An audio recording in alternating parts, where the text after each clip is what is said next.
Sorry, కొంచెం late అయింది. No problem. అప్ప అమ్మాయిలంటేనే ఆమడు దూరం పారిపోయేవాడు ఇప్పుడు అమ్మాయితోనే కలిసి ఇంట్లోకి వెళ్తున్నాడంటే సంథింగ్ రాంగ్. తేల్చేస్తా. ఇదిగో భయ్యా, నువ్వు వెళ్ళు. నాన్న, ఈయన పేరు మర్చిపోయానండి. మీ పేరేంటి? గోపి. గోపి, ఈయన మా నాన్న, మా అమ్మ. నమస్కారం అండి. నమస్కారం. హీస్ రాంపండు, మా బావ. ఆహా. ఈయన నాకు తెలుసు. సారీ, ఈయన నాకు తెలుసు. ఎలా ఉన్నారు? ఏంటి అప్పుడు కొట్టు ఇప్పుడు ఎలా ఉందని చూస్తున్నావా? ఆ రోజు శుక్రవారం కాబట్టి సరిపోయింది. అదే ఈ రోజు అయితే తెలిద్దునా. ఈ రోజు శుక్రవారమే. అవునా? వండు, నువ్వు ఉండు. రా బాబు కూర్చో. పర్వాలేదండి. ఎంత వినయమో చూసావా? పర్వాలేదు, కూర్చో బాబు. కూర్చో. వెళ్ళి అబ్బాయికి ఏదైనా పట్టరా. అలాగే. చూడు బాబు, అమ్మాయి నిన్ను ప్రేమించానని చెప్పిందే గాని నీ గురించి ఏం చెప్పలేదు. చెప్పడానికి నాకు తెలిస్తేగా. ఏంటమ్మా? ఏం లేదు నాన్న, నేను చెప్పడం ఎందుకు, ఆయనే చెప్తారని. అంటే ఎవడ్డో పాడుతున్న కొట్టిద్దామనా? వండు, నువ్వు ఉండు.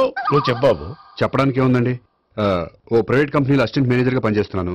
చిన్నప్పుడే అమ్మ నాన్న పోయారు. నానమ్మ తాతయ్య దగ్గర పెరుగుతున్నాను. తీసుకో బాబు.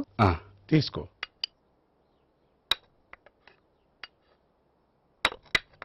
అవును బాబు, మా అమ్మాయి సావిత్రి నువ్వు ఎన్నాళ్ళుగా ప్రేమించుకుంటున్నారు? 3 ఏళ్ళ నుంచి అండి. అంటే మొత్తం 5 ఏళ్ళ నుంచా? అంటే నేను 3 ఏళ్లుగా ప్రేమిస్తున్నానండి. తను ఒప్పించడం కోసం 1 year వెంటపడ్డాను. అంటే అది నా అకౌంట్ లోకి వస్తుంది కానీ తన అకౌంట్ లోకి రాదు కదండి. ఏంటాడు 1 year ఎంట పడితే లవ్ చేసావా? నేను 15 ఏళ్ళ నుంచి ఎంట పడుతున్నాను. ఆడికంటే 14 ఏళ్ళు సీనియర్నే, నాకంటే జూనియర్ ఆడు. అసలు ఆడికంటే నాకేం తక్కువ? హైట్ ఎక్కువ, వెయిట్ ఎక్కువ, కలర్ ఎక్కువ, వయసు ఎక్కువ. అసలు నాకేం తక్కువ? బుర్ర తక్కువ. ఇప్పుడు ఎందుకురా ఎక్కువలు గోలా? నీకు గోలానే ఉంటది మాయా, నాకు కడుపు మండిపోతుంది ఇక్కడ. ఐస్ క్రీమ్ తిన్నానా, కడుపు చల్లబడుతుంది. తీసుకోమ్మా. తీసుకో బాబు. ఇవి ఉన్నాయి కదండి. అవి తిన్న తర్వాత ఇది తిను. పర్లేదులే, పార్సిల్ ఎట్టుకెళ్ళి.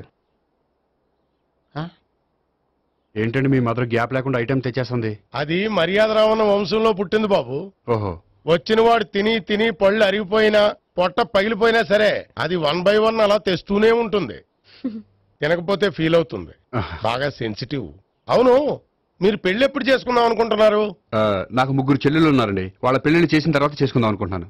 అంటే మీ చెల్లెల్ని పెళ్లి లేకపోతే నువ్వు సావిత్రి జీవితంలో పెళ్లి చేసుకోవా? నర్మే, ఏంటో మాటలు? తప్పే ఉంది. అన్ని విషయాలు ఇప్పుడే డీటెయిల్ గా మాట్లాడుకోవాలి. నువ్వేం మాట్లాడక్కర్లేదు, నోరు మూసుకొని కూర్చో. అంటే కాబోయేవాళ్ళు రాగానే మేనలు లోకి అయిపోయాడా? నేను అన్నీ వాకౌట్ చేస్తున్నాను, నన్ను ఎవరు ఆపకండి. ఒరే పండు, ఇది కూడా తిని వెళ్ళరా. వీళ్ళకి దారిలో తింటలా. మీ పండు కోపం వచ్చినట్టుంది.